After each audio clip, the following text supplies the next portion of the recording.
Hello guys, আজকে তোমাদের সাথে একটা খুবই ভালো জিনিস শেয়ার করব। তো এখন আমাদের স্কুলে পরীক্ষা চলছে। আমি নিমপিট হাই স্কুলে পড়ি।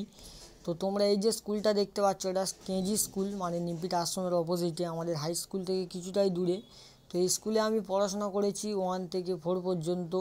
তো এখন এই স্কুলটাকে প্রচুর মিস করি, স্কুলের স্যারদেরকেও প্রচুর মিস করি, স্কুলের দিনগুলোকে প্রচুর মিস করি। এই স্কুলের প্রতিটা কোণে কোণে আমাদের প্রচুর স্মৃতি জড়িয়ে আছে। তো আগে আমরা যখন এই স্কুলে পড়তাম তখন ভাবতাম যে কবে বড় হব, হাই স্কুলে যাবো, তারপর তো মজাই মজা।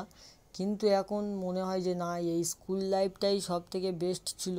টিফিন নিয়ে বন্ধুদের সাথে মারামারি করতাম, আরও কত কী করতাম, প্রচুর আনন্দ করতাম। তো নর্মাল টাইমে আমাদের স্কুলে ঢুকতে দেয় না। তো এখন এই স্কুলেও পরীক্ষা চলছে, তাই ঢুকতে দিয়েছে। তো সময়ের সাথে সাথে এই স্কুলে প্রচুর অনেক কিছু চেঞ্জ হয়ে গেছে, তো ভাবলাম তোমাদের সাথে শেয়ার করি।